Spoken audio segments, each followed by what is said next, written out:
미국에서 50만 부 이상이 팔린 베스트셀러가 있습니다. 그 책의 제목은 모자에 제라늄 꽃을 꽂고 행복하게 살아라 하는 책입니다. 이 책의 내용을 보면 그저 평범한 바바라 존슨이라는 사람이 쓴 내용이 기록이 되어 있습니다. 이 바바라 존슨이라는 사람은 남편과 세 아들과 함께 다복하게 살아가고 있었습니다. 그런데 어느 날 갑자기 불행이 닥쳐오기 시작합니다. 남편이 퇴근하고 집에 돌아오다가 교통사고가 났습니다. 식물인간이 됐어요. 뿐만 아니라 첫째 아들이 술에 취한 트럭 운전자에 치여서 즉사하고 말았어요. 둘째 아들은 동성연애에 빠져서 집을 나가버렸어요. 셋째 아들은 베트남 전쟁에 파견되어서 싸우다가 18살의 나이로 전사를 하고 말았어요. 그때 이 바바라 존슨은 하나님을 원망하며 불평을 하기 시작합니다. 하나님, 이럴 수가 있습니까? 어찌 저에게 이런 어려운 불행을 주시는 것입니까? 원망하고 불평하면 할수록 정신적으로 육체적으로 더 비참해지는 자신을 느끼게 되었습니다. 그러므로 바바라 존슨은 마음을 고쳐먹었습니다. 내가 이렇게 살아서는 안 된다. 그 여인은 다시 하나님 앞으로 나가 하나님만이 자신의 주인이 되시고 삶의 주관자가 되신다는 고백을 하면서 새로운 삶을 살기로 결심을 했습니다. 그는 하나님께 기도합니다. 하나님, 나의 남은 생을 하나님께 온전히 맡기겠습니다. 내 삶을 받아주시옵소서. 하나님, 감사합니다. 사실 그런 상황 속에서 감사할 일은 전혀 없었습니다. 그러나 바바라 존슨은 그날부터 입만 열면 감사, 그리고 하나님을 찬양하기 시작했습니다. 그런데 그렇게 감사하며 지낸 지 얼마 후에 식물 인간이었던 남편이 기적적으로 다시 생기를 되찾아 일어나게 되었습니다. 바바라 존슨은 하나님께 더욱더 감사하며 살았습니다. 그리고 이런 생각을 했습니다. 하나님께서 나에게 이런 은혜를 주셨으니 이제부터는 나보다 더 불행한 사람들을 위해서 좋은 일을 하며 살아가겠습니다. 그러면서 먼저 베트남 전쟁에 나가서 죽은 그 젊은이들의 부모를 위로하기 시작을 했습니다. 그리고 이렇게 말을 했습니다. 아들이 죽은 것은 국가를 위해서 큰 일을 하다가 죽은 겁니다. 낙심하지 마십시오. 위로를 주고 용기를 주었습니다. 그리고 자기처럼 자식이 교통사고로 죽은 그런 부모에게 편지를 써서 보냅니다. 전화를 걸어줍니다. 위로를 해줍니다. 더 나아가서는 그런 사람들을 도와주는 선교회를 만들었습니다. 그 여인은 남들을 돕는 일로 아주 바쁘게 지내기 시작했습니다. 하나님이 주시는 용기와 능력으로 라디오, 텔레비전, 그리고 출판계의 유명 인사가 되었습니다. 이 바바라 존슨은 강사로 초청을 받아서 여기저기 다니면서 강의도 했습니다. 이 바바라 존슨은 여성계의 큰 지도자가 되어서 재난을 당한 사람들에게 위로와 용기와 희망을 주는 엄청난 영향력을 끼치는 사람이 된 것입니다. 그리고 그가 쓴 책은 베스트셀러가 된 거예요. 그 여인은 남은 생을 참으로 보람있고 가치 있는 복된 삶을 살게 된 것입니다. 이 바바라 존슨이 하나님께 드리듯이 이웃에게 자신을 드렸습니다. 시간을 드렸습니다. 물질을 드렸습니다. 하나님은 이렇게 드리는 자에게 더 많은 것, 더 큰 것, 더 좋은 것, 더 귀한 것을 주시는 것입니다. 역대상 28장과 29장을 보면 다윗 왕이 하나님의 성전을 건축하기 위해서 필요한 것을 백성들에게 알렸습니다. 건축의 필요성, 그리고 필요한 것이 무엇인가를 알렸습니다. 그러면서 모든 백성들이 다 참여하기를 원했습니다. 그러자 모든 백성들이 기쁨으로, 감사한 마음으로 적극적으로 드리는 일에 참여를 했습니다. 우리는 그들이 드렸던 그 모든 물질의 양이나 질에 대한 논의를 할 필요는 없어요. 그것보다 더 중요한 것이 있기 때문입니다. 여러분, 드린 물질의 양이나 질, 이거보다 더 중요한 것이 무엇입니까? 그것은 드리는 태도입니다. 드리는 태도가 중요한 것입니다. 그들은 어떤 태도로 드렸습니까? 첫째는 모두 다 즐겁게 드렸다고 했습니다. 역대상 29장 6절에 보면 이 모든 가문의 지도자들과 이스라엘 모든 지파 지도자들과 천부장과 백부장과 왕의 사무관이 다 즐거이 드리되, 또 역대상 29장 14절에 보면 즐거운 마음으로 드렸다라는 말씀이 나오고 있습니다. 요약해 보면 어른도 군인도 지도자들도 모두가 다 드리는 일에 참여했습니다. 드리되 즐거운 마음으로 드렸다는 것입니다. 무엇이 그렇게 즐거운 것입니까? 드리는 것이 왜 즐거운 것입니까?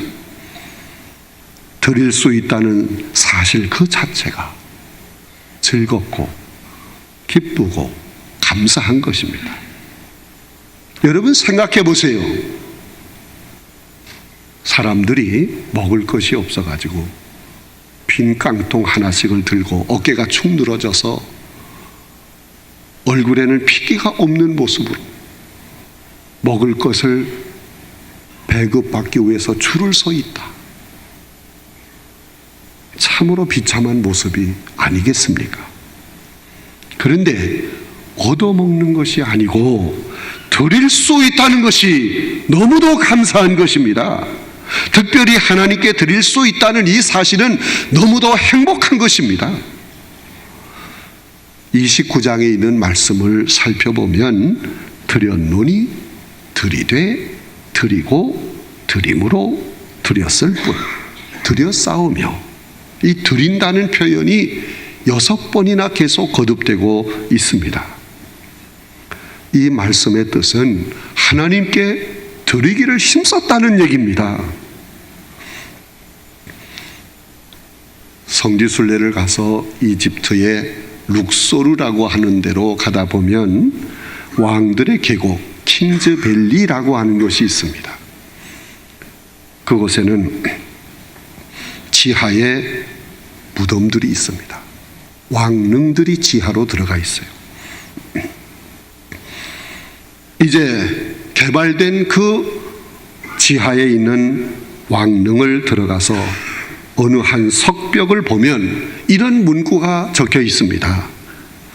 나는 신의 것을 도적질하지 않았노라. 나는 신에게 신의 것을 드렸노라. 나는 신에게 10분의 1을 드렸노라. 이 교도들도 자신들이 숭배하는 신에게 자신들이 소유하고 있는 것을 바칠 때 최상의 것으로 최선을 다해 드렸다 하는 증거가 거기 남아있는 거예요. 지금 자취를 감추었지만 한때 중동에서는 몰렉이라는 신을 섬겼어요. 몰렉. 이 몰렉이라는 신을 섬길 때는 자식을 바치고 그 앞에서 뛰놀며 춤추며 노래를 불렀다는 것입니다. 그러나 그 마음에는 기쁨이 없었어요. 슬픔만 있었어요.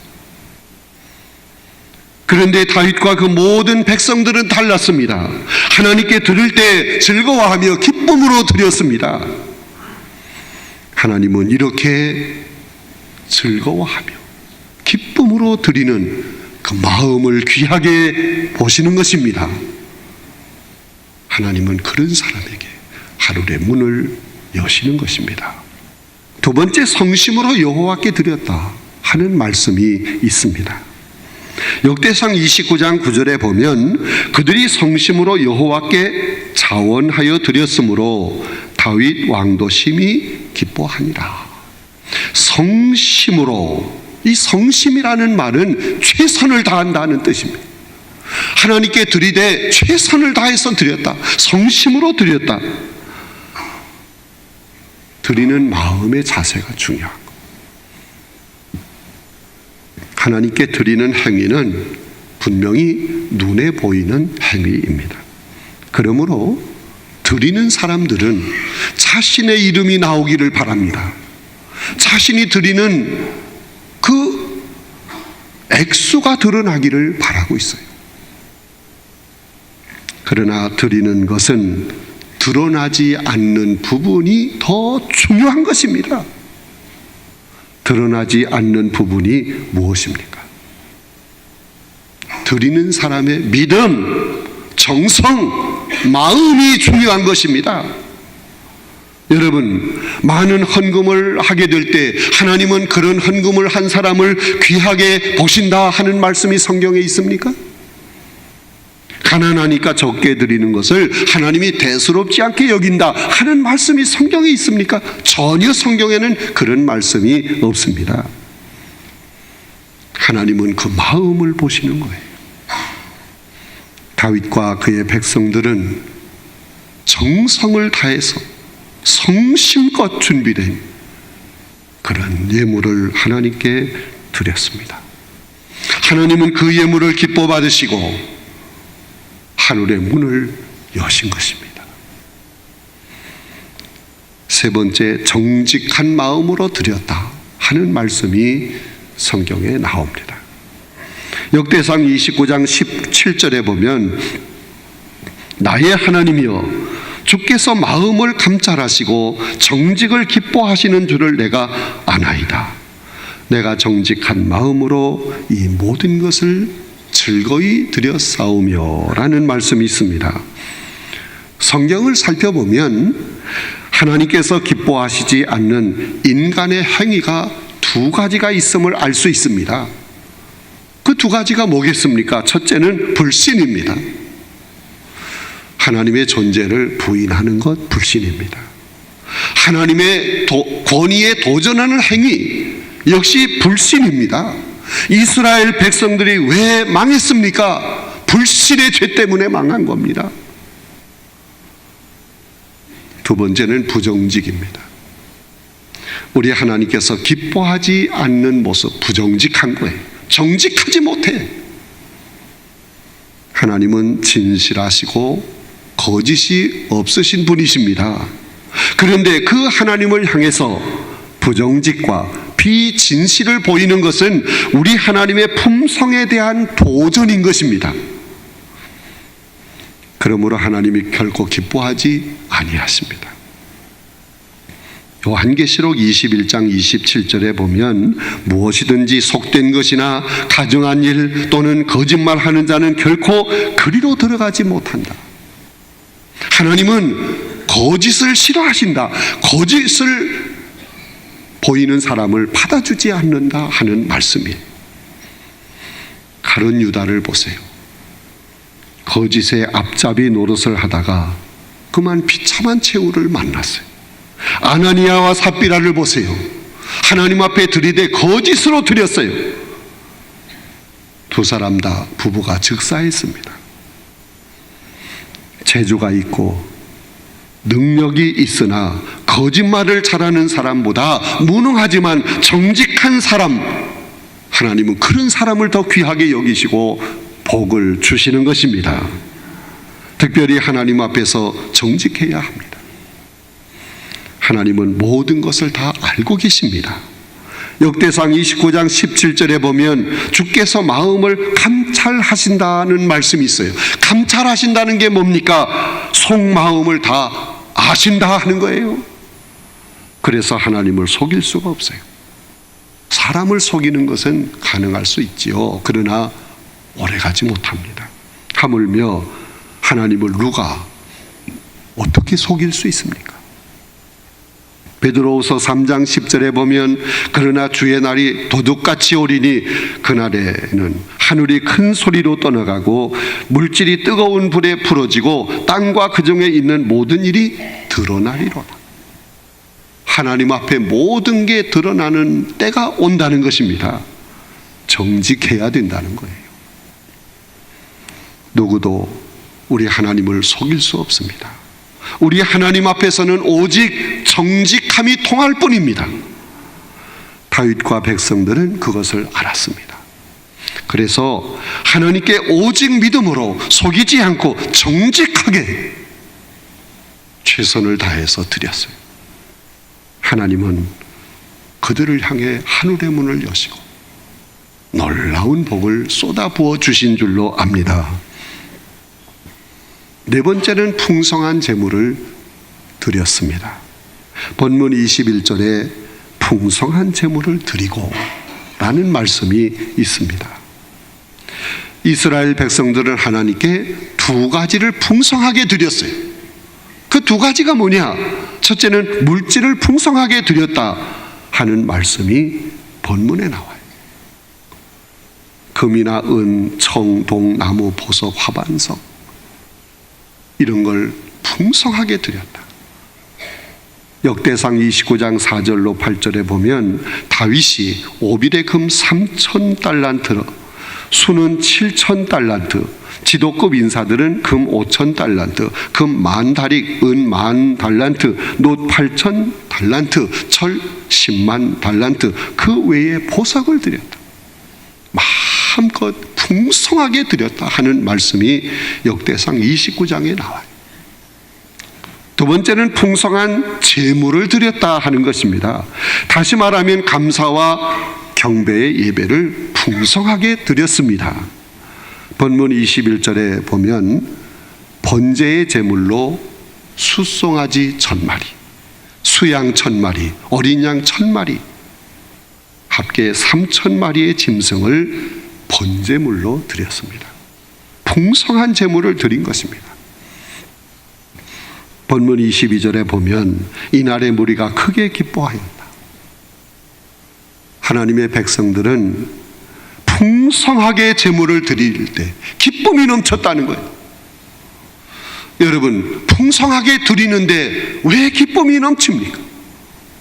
생각해 봅시다. 풍성하게 받았을 때 오는 기쁨과 풍성히 드렸을 때의 기쁨 중에서 어느 것이 더 큰 기쁨이겠습니까? 신앙이 없는 사람들은 받았을 때 그 기쁨이 더 크다고 얘기할 거예요. 그러나 믿음의 사람들은 풍성하게 드렸을 때 기쁨이 더 큰 것입니다. 다윗이 풍성하게 하나님께 드리면서 기뻐한 이유가 있습니다. 그 이유가 뭘까? 첫째, 다윗은 모든 것이 다 주님의 것이다 믿었기 때문입니다. 역대상 29장 14절에 보면 모든 것이 주께로 말미암았사오니 우리가 주의 손에서 받은 것으로 주께 드렸을 뿐입니다. 모든 것이 다 하나님의 것입니다. 하나님의 것을 우리가 드렸을 뿐입니다.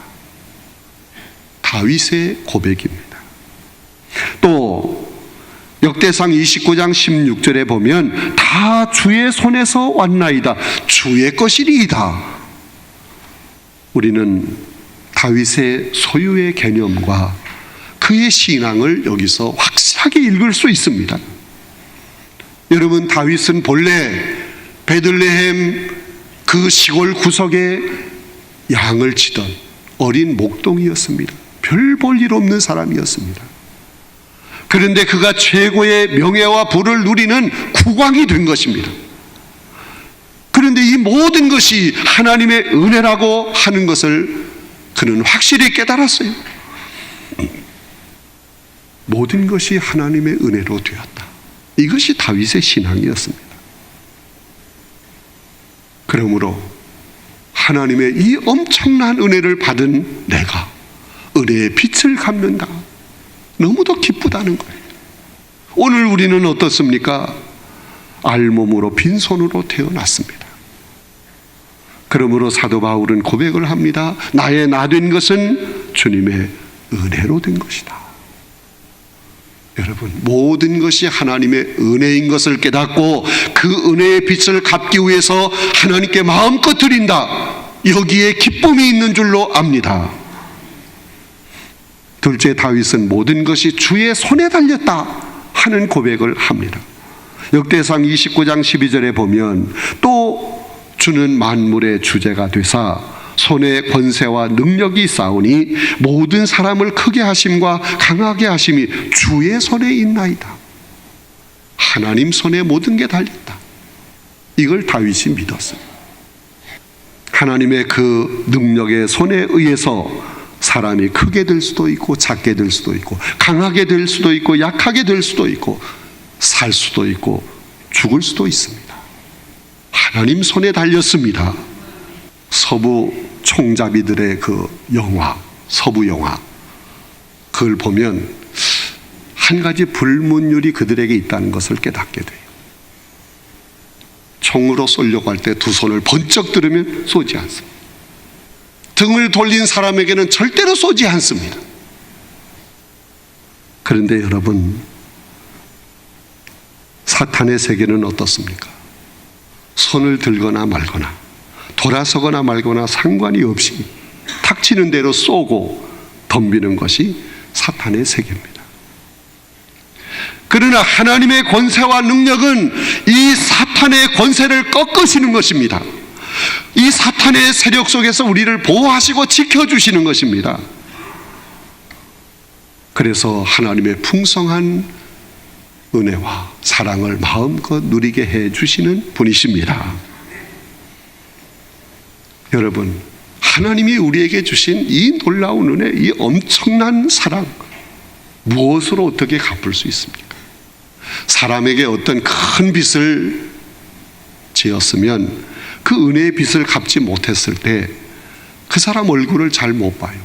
너무 죄송해서, 미안해서. 그러나 하나님께 대해서는 너무 무관심해요.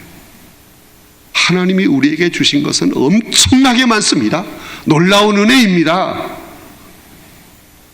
우리가 다 표현할 수 없는 하나님의 사랑입니다. 근데 그 사랑에 대해서 고마운 마음이 없어요. 너무 무관심한 거예요. 만일 나에게 평생 못다 갚을 은혜를 베푸신 분이 있다면 그분이 누구이겠습니까? 우리 주님이십니다. 우리는 그 주님께 감사하며 살아야 합니다. 눈물 나게 감사하며 살아야 합니다.